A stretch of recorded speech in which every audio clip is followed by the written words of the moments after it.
আসসালামু আলাইকুম বন্ধুরা, কেমন আছেন সবাই? আশা করি আপনারা সবাই অনেক অনেক ভালো আছেন। আজকে আপনাদের জন্য একটা খুবই ভালো মিস্টেরিয়াস হরর এবং রহস্যময় একটি গল্প নিয়ে হাজির হলাম। তো আশা করি সবারই ভালো লাগবে। তো ঘটনাটি ঘটেছে একজন ডাক্তারের সাথে। তিনি বেশ কয়েকদিন ধরে একটা অদ্ভুত ঘটনা ফেস করছিলেন এবং এরই মাঝে তার কাছে একজন মিস্টেরিয়াস রোগী আসে, যেই রোগীর কেসটা ছিল খুবই রহস্যময়।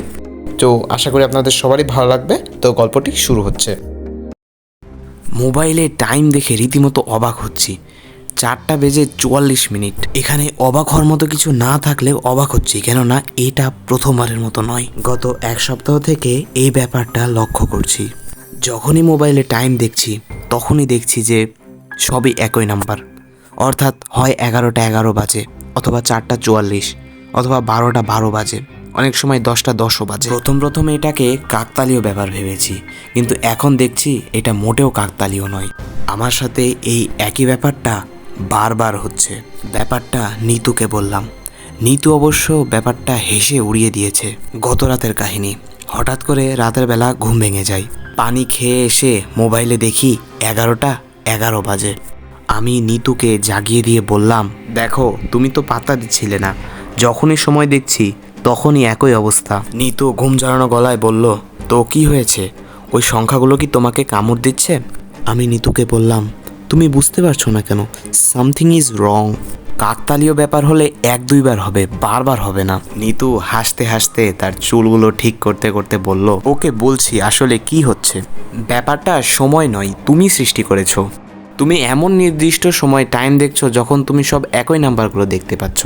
যখন আমরা একটা নির্দিষ্ট সময়ে অ্যালার্ম দিয়ে ঘুমাই এবং এটা যখন অনেক দিন হয়ে যায়, তারপর হঠাৎ একদিন অ্যালার্ম না দিলে আমাদের ঘুম একই সময়ে এমনি ভেঙে যায়। এটা অভ্যাসের কারণে হয়। তোমার সাথেও এই একই ব্যাপারটা হচ্ছে। তুমি সেই সব সময়ে টাইম দেখছো যখন তোমার অজান্তেই সবগুলো নাম্বার একই হচ্ছে। নিদুর ব্যাখ্যাটা আমি গ্রাহ্য করলাম না। তোকে বললাম, অভ্যাস 2 দিনে সৃষ্টি হয় না। এর আগে কখনো এমন হয়নি, 5-6 দিন ধরে এমনটা হচ্ছে। আমার কেন যেন মনে হচ্ছে সময়টা আশ্চর্যজনক একটা সময়। আমার সাথে মনে হয় কিছু একটা ঘটবে। নিতু আমার দিকে এমনভাবে তাকিয়েছিল যেন মনে হচ্ছে এলিয়েন দেখছে। নিতু আমাকে বলল, তুমি একজন ডাক্তার, জীবনের অর্ধেক সময় বিজ্ঞান নিয়ে পড়েছ, তোমাকে আর কিছু বলার নেই, নাও এখন ঘুমাও। বেশ কয়েকদিন পরের কথা। একদিন চেম্বারে বসে আছি। আমি 4টা থেকে 6টা পর্যন্ত রোগী দেখি। সিরিয়ালে প্রায় 20-30 জন মানুষ আছে। এখন আমার সামনে একজন বসে আছেন, একজন মহিলা, পরনে কালো বোরকা, শুধু চোখ দুটো দেখা যাচ্ছে, চোখে কাজল দেওয়া, কি মায়াবী চোখ। ওনাকে দেখে মনে হচ্ছে কাঁদছেন, তবে তিনি কাঁদছেন কিনা বোঝা যাচ্ছে না। মহিলার কোলে একজন বাচ্চা, সাদা চাদর দিয়ে বাচ্চার পুরো শরীরটা জড়ানো। তিনি চুপ করে আছেন। আমি তাকে আরেকবার জিজ্ঞাসা করলাম, বলুন কি সমস্যা?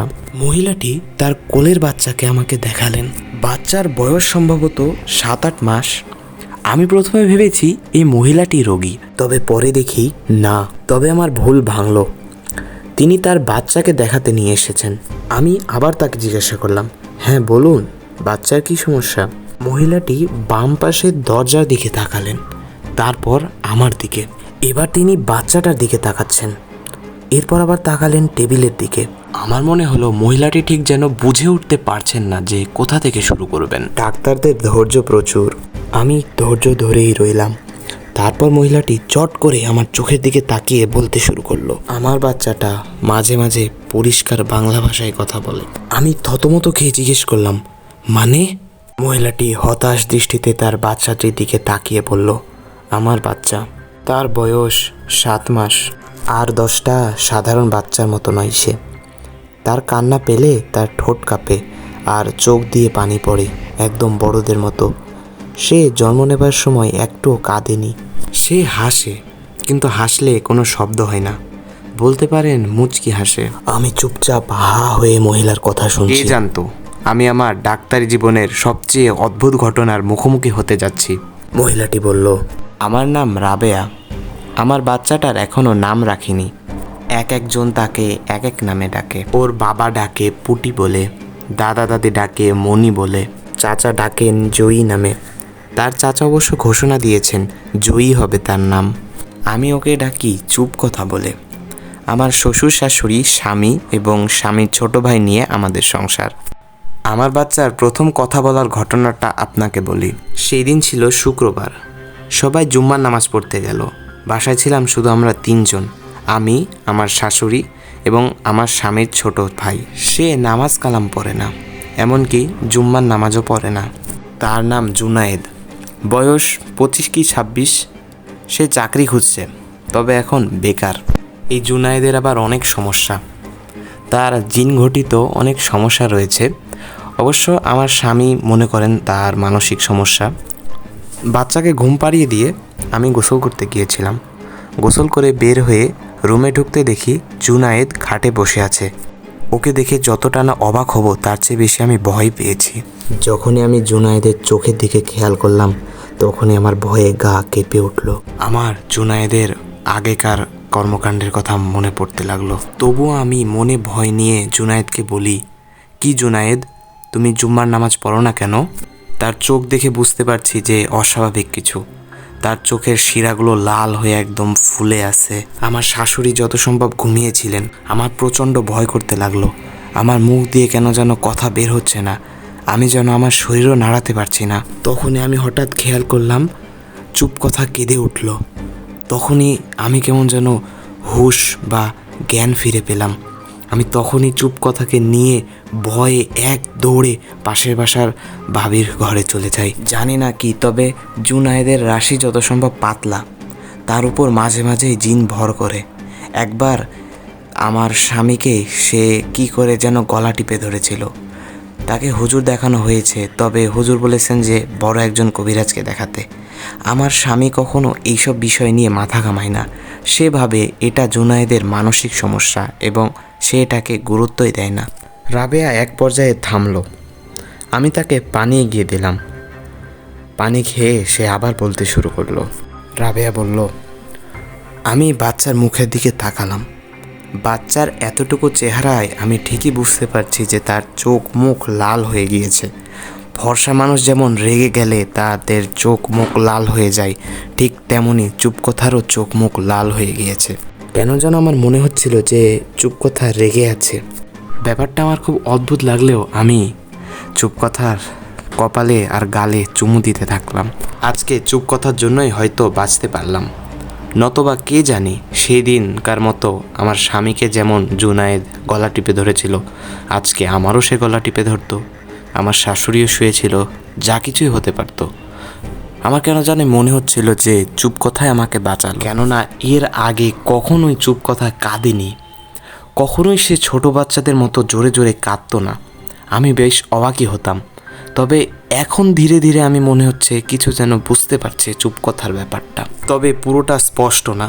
রাতে ভাবছিলাম আমি স্বামীকে বলবো, তবে এটা ভেবেও বললাম না। তাকে যদি বলি সে হয়তো ভাববে যে তার ভাইয়ের নামে উল্টাপাল্টা বলছি। আবার সে আসলে জুনায়েদকের ব্যাপারে যদি তাকে কিছু বলা হয়, সে শুধু ভাবে যে আমি জুনায়েদকে পাগল বলতে চাচ্ছি। আসলে আমার স্বামীর সাথে আমার সম্পর্কটা তেমন মধুর নয়। এটা নিয়ে বেশ কিছু সময় আমি টেনশনে ছিলাম। চুপ কথাকে নিয়ে বারান্দায় হাঁটাহাঁটি করছিলাম। তখন হাঁটছিলাম আর ভাবছিলাম যে এটা কি আমার স্বামীকে বলা উচিত, তাকে বলবো না বলবো না। এদিকে চুপ কথার হাত পা নড়াচড়া বন্ধ হয়ে গেল দিয়ে বুঝলাম সে হয়তো ঘুমিয়ে গিয়েছে। তার দিকে তাকাতে বুঝলাম সে আমার দিকে তাকিয়ে রয়েছে এবং তখনই সে শুদ্ধ বাংলায় বলে উঠল, তোমার বলা উচিত ছিল। রাবেয়া থামলো। আমি ভুলে গিয়েছিলাম যে আমার সিরিয়ালে আরও রোগী আছেন। আমি পানি খেলাম। ব্যাপারটা শুনে আমি প্রচণ্ড অবাক হলাম। রাবেয়া বলল, আজ আমি যাই। আমি বাচ্চাকে দেখিয়ে তাকে ইশারা করলাম। রাবেয়া বলল, পুরোটা না শুনলে আপনি ব্যাপারটা বুঝবেন না। এটা বলে রাবেয়া চলে গেল। আমি আমার সব কাজ শেষ করে বাসায় ফিরে এলাম। মাথায় শুধু ঘুরছে রাবেয়ার কথা, রাবেয়ার বাচ্চার কথা। আমার ভ্রান্ত চেহারা দেখে নিতু জিজ্ঞেস করলো, কি হয়েছে তোমার? আমি তাকে কিছু বলতে পারলাম না। আমি বৃহস্পতিবারের অপেক্ষায় রইলাম। আমি ভাবলাম আবার বৃহস্পতিবারে রাবেয়া আসবে, তার সেই বাচ্চাটাও আসবে। রাতের বেলায় নিতুর সাথে গল্প করার সময় নিতুকে জিজ্ঞেস করলাম, আচ্ছা নিতু, একটা 7 মাসের বাচ্চা কি কখনো একদম স্পষ্ট শুদ্ধ বাংলা ভাষায় কথা বলতে পারে? তাও আবার উপদেশমূলক কথা। নিতু তখন হেসে বলল, তুমি ভুল করেছ, তোমায় ডাক্তারে নিয়ে নয়, সাহিত্য নিয়ে কাজ করা উচিত ছিল। আমি কিছু বললাম না আর। কিছুক্ষণ পর নিতু নিজে থেকে বলল, ছোট্ট বাচ্চার কথা বলা নিয়ে আমি এর আগে পড়েছি একটা ধর্মীয় বইয়ে। একটা বাচ্চার কথা জানি আমি, একজন নারীর নিষ্পাপ ও পবিত্রতার ঘোষণা দিতে কথা বলেছিল সেই বাচ্চাটি। আমি চুপ করে রইলাম। আমি বুঝতে পারলাম নিতু ঈসা আলাইহিস সালামের কথাই বলছে। তবে আমি প্রচুর কিউরিয়াস ছিলাম রাবেয়ার ব্যাপারটি নিয়ে। পরের বৃহস্পতিবারে আমি সময়ের আগেই চেম্বারে পৌঁছে যাই। আজকে প্রথম সিরিয়ালটাই রাবেয়ার। আমি ভেবেছি আজকে রাবেয়ার বাচ্চাটিকে কোলে নিব। যাক, আজ সে আসলো একটু দেরি করে। তো বন্ধুরা, এরই সাথে শেষ হচ্ছে আমাদের এই গল্পের প্রথম পর্ব।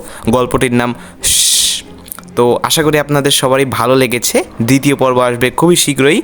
তো দ্বিতীয় পর্ব দেখার জন্য অবশ্যই চ্যানেলটি সাবস্ক্রাইব করে রাখুন। ভিডিওটিতে একটি লাইক দিতে অবশ্যই ভুলবেন না এবং আপনার মতামতটি কমেন্টে জানান।